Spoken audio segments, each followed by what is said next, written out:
Salomão pediu sabedoria. E recebeu riqueza junto. Mas aqui está a parte que quase ninguém percebe. A riqueza não foi um prêmio. Não foi um bônus. Não foi uma coincidência divina caída do céu como uma chuva dourada sobre um homem escolhido. Ela foi consequência. Consequência direta da forma como ele aprendeu a pensar. Da forma como observava o comportamento humano. Da maneira como entendia tempo, disciplina, trabalho, influência, dinheiro e natureza humana. A prosperidade de Salomão não começou no ouro. Começou na mente. E talvez seja exatamente isso que torna os escritos dele tão desconfortáveis até hoje. Porque quando você lê Provérbios com atenção de verdade, sem filtro religioso, sem frases prontas de calendário e sem aquela leitura automática de domingo, você percebe uma coisa. Salomão entendia riqueza profundamente. Não apenas riqueza material, mas riqueza mental, riqueza emocional, riqueza estratégica. Ele entendia como pessoas constroem prosperidade. E também entendia exatamente por que tantas pessoas continuam presas à escassez. Isso não é um ataque à fé. É um convite à honestidade. Porque a questão nunca foi: você acredita em Deus? A questão é: você já leu Provérbios prestando atenção no que ele realmente diz sobre dinheiro, comportamento, disciplina e mentalidade? Não um versículo isolado que aparece em legenda de rede social. O livro inteiro. Com calma. Com fome. Com o tipo de atenção que faz alguém parar no meio da leitura porque percebe que está diante de um manual psicológico disfarçado de sabedoria antiga. Porque é exatamente isso que Provérbios é. Um mapa da mente humana. Salomão foi, segundo registros históricos e textos sagrados, um dos homens mais ricos que já existiram. Não apenas rico em dinheiro. Rico em influência. Rico em alianças. Rico em conhecimento. Rico em poder. Rico em percepção. E mesmo assim, milhões de pessoas passam décadas ouvindo os escritos dele sem jamais aplicar os princípios que produziram aquela prosperidade. E talvez o motivo seja simples. Os conselhos de Salomão são práticos demais para parecerem espirituais. Falar sobre fé é confortável. Falar sobre como você administra seu dinheiro, como escolhe suas amizades, como lida com preguiça, com dívida, com impulsividade, com distração. Isso confronta. E tudo que confronta tem potencial de transformar. Então é aqui que começamos. Não com frases motivacionais vazias. Não com promessas mágicas de enriquecimento rápido. Não com mentalidade positiva superficial. Mas com princípios. Princípios que atravessaram milênios porque continuam funcionando. O primeiro conselho parece simples. Tão simples que a maioria ignora completamente. Conheça o estado das suas coisas. Salomão escreveu: cuida bem do teu rebanho. Na época dele, rebanho era riqueza. Era patrimônio. Era fluxo financeiro. Era sobrevivência. Hoje o rebanho mudou de forma. Agora ele aparece em conta bancária, fatura de cartão, parcelas, investimentos, dívidas, gastos invisíveis. Mas o princípio continua exatamente o mesmo.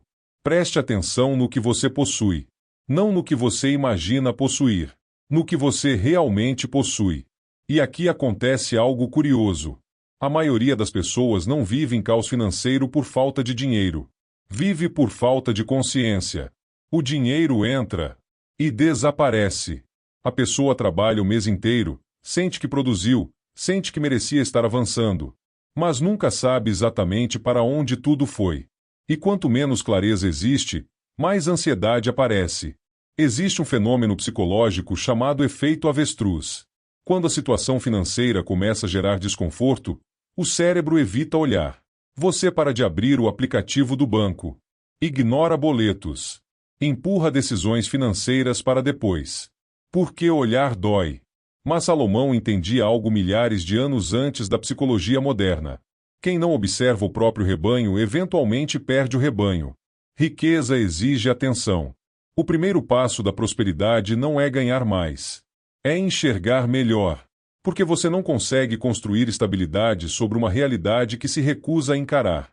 O segundo conselho é desconfortável. Especialmente para pessoas que confundem bondade com autodestruição. Não seja fiador de quem você não conhece profundamente. Salomão fala sobre isso com uma intensidade impressionante. Ele basicamente diz: se você entrou numa armadilha financeira por impulso emocional, saia dela o mais rápido possível. E isso continua absurdamente atual. Quantas pessoas destruíram anos de estabilidade financeira tentando salvar alguém que não queria nem salvar a si mesmo?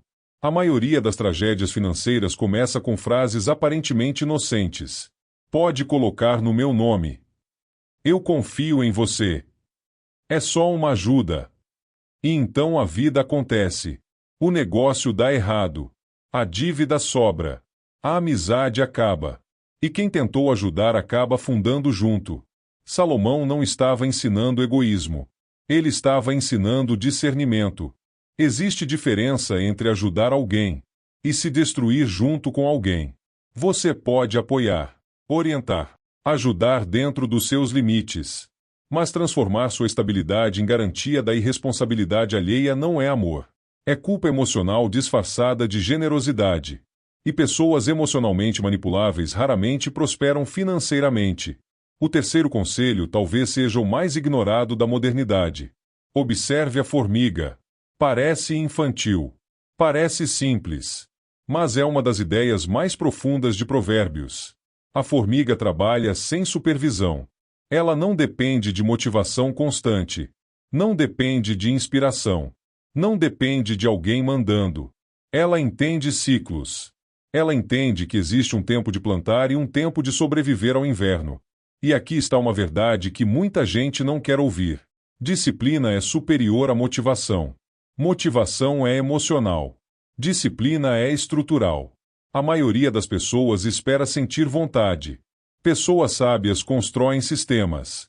Salomão compreendia algo que hoje a neurociência confirma. Pessoas capazes de sacrificar prazer imediato em troca de benefício futuro tendem a construir vidas mais estáveis, mais prósperas e mais livres. O nome moderno disso é gratificação adiada.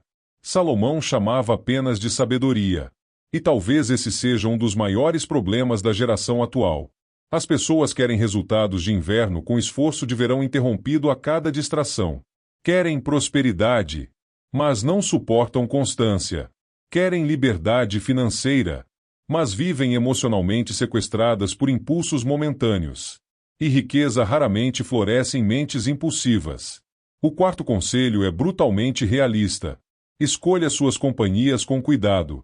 Porque ninguém convive diariamente com o ambiente sem ser moldado por ele. Você absorve padrões. Absorve crenças. Absorve comportamentos. Se todo mundo ao seu redor trata a dívida como normal, você começa a tratar também. Se todo mundo ao seu redor vive reclamando, culpando o mundo e desprezando o crescimento, isso lentamente contamina sua percepção. E isso não é misticismo. É neurociência. O cérebro humano possui neurônios espelho. Nós imitamos comportamentos de forma inconsciente. Salomão entendia isso sem precisar de laboratório. Quem anda com sábio será sábio. E talvez uma das decisões mais difíceis da vida adulta seja aceitar que algumas pessoas precisam permanecer no passado para que você consiga alcançar o futuro. Nem toda proximidade é saudável. Nem toda lealdade é inteligente. Porque existe gente que ama você, mas ama ainda mais a versão limitada de você. E toda vez que você tenta crescer, elas tentam puxar você de volta para o padrão antigo. O quinto conselho toca diretamente na mentalidade financeira. A língua tem poder sobre a riqueza. As palavras que você repete criam crenças. As crenças moldam decisões. As decisões criam hábitos. E os hábitos constroem realidades. Se alguém passa anos repetindo: dinheiro é sujo, rico é ganancioso, eu nunca vou conseguir, dinheiro é difícil, o cérebro começa a tratar prosperidade como ameaça. E ninguém constrói riqueza sustentável enquanto inconscientemente rejeita a própria riqueza. Isso não é pensamento mágico. É programação mental. Seu sistema nervoso trabalha constantemente para manter coerência com a identidade que você repete para si mesmo. Por isso tantas pessoas sabotam oportunidades sem perceber. Porque crescer financeiramente exigiria abandonar histórias antigas sobre quem elas acreditam ser. E talvez aqui esteja uma das maiores diferenças entre pessoas que prosperam e pessoas que permanecem presas. Umas enxergam dinheiro como ferramenta. Outras enxergam dinheiro como culpa. E culpa destrói expansão. O sexto conselho é profundamente contraintuitivo. Aprenda a gerar valor antes de exigir retorno. Salomão dizia que o generoso próspera. E, curiosamente, estudos modernos sobre comportamento humano chegaram à mesma conclusão. Pessoas que consistentemente ajudam, contribuem, entregam valor e constroem confiança tendem a criar redes muito mais fortes de oportunidade. Porque prosperidade também é reputação. O mercado recompensa pessoas úteis. E isso vai muito além de dinheiro. Quem resolve problemas? Quem melhora ambientes? Quem entrega mais do que promete? Quem gera impacto? Raramente permanece invisível por muito tempo. O erro é transformar generosidade em negociação espiritual. Vou dar para receber. Isso não é generosidade. É troca. A verdadeira prosperidade nasce quando você se torna alguém valioso para o mundo ao seu redor. E pessoas valiosas dificilmente ficam sem oportunidades por muito tempo. O sétimo conselho talvez seja o mais urgente da era moderna. Fuja da dívida como se fugisse de uma prisão. Porque é exatamente isso que ela é. Salomão diz: o devedor se torna servo do credor. E a palavra servo aqui não é exagero. Dívida rouba liberdade. Ela prende escolhas. Prende tempo. Prende energia mental. Uma pessoa endividada frequentemente não trabalha pelo propósito. Trabalha pelo desespero. E o pior, o sistema inteiro foi desenhado para normalizar isso. Parcelamentos infinitos. Crédito fácil. Consumo emocional. Dopamina instantânea. Tudo funcionando para manter pessoas permanentemente cansadas e financeiramente dependentes. Porque uma mente sobrecarregada dificilmente pensa estrategicamente. Escassez constante reduz clareza mental. E alguém emocionalmente sufocado raramente consegue construir riqueza de longo prazo. O oitavo conselho talvez seja o mais poderoso de todos. Invista primeiro na sua capacidade de pensar. Salomão dizia: adquire sabedoria com tudo o que possuis. Contudo, não com o que sobra. Porque conhecimento transformador altera todas as decisões seguintes da sua vida. Quando alguém aprende a pensar melhor sobre dinheiro, melhora escolhas financeiras. Quando aprende sobre comportamento, melhora relacionamentos. Quando aprende sobre disciplina, melhora a execução. Conhecimento verdadeiro gera efeito composto.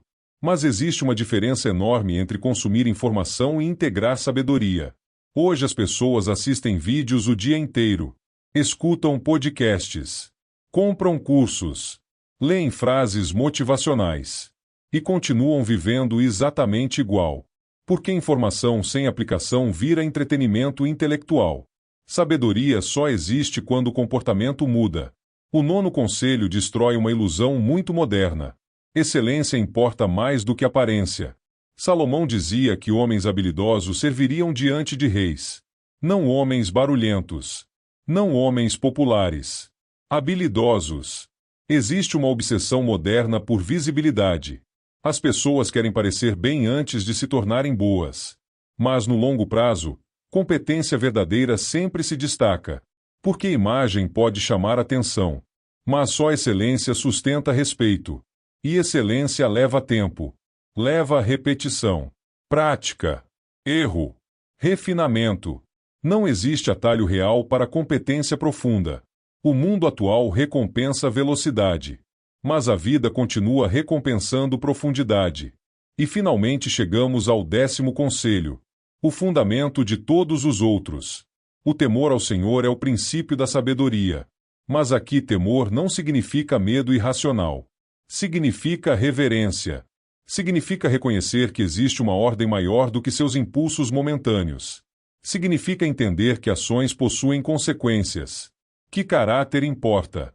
Que integridade sustenta prosperidade. Porque sem integridade, riqueza se transforma em destruição acelerada. Você pode aprender técnicas financeiras. Pode aprender estratégia. Pode aprender persuasão. Mas sem uma bússola moral, o crescimento eventualmente corrói você por dentro. E talvez esse seja o ponto mais profundo de Salomão. A verdadeira riqueza não começa no bolso. Começa na mente. Começa no caráter. Começa na capacidade de governar a si mesmo. O ouro veio depois. E continua vindo para pessoas que aprendem esse princípio até hoje. Se você não está seguindo o projeto Mente Disruptiva, provavelmente nunca mais nos verá. Se está, parabéns. É um caminho para o crescimento contínuo e a expansão da consciência. Você está crescendo a cada dia.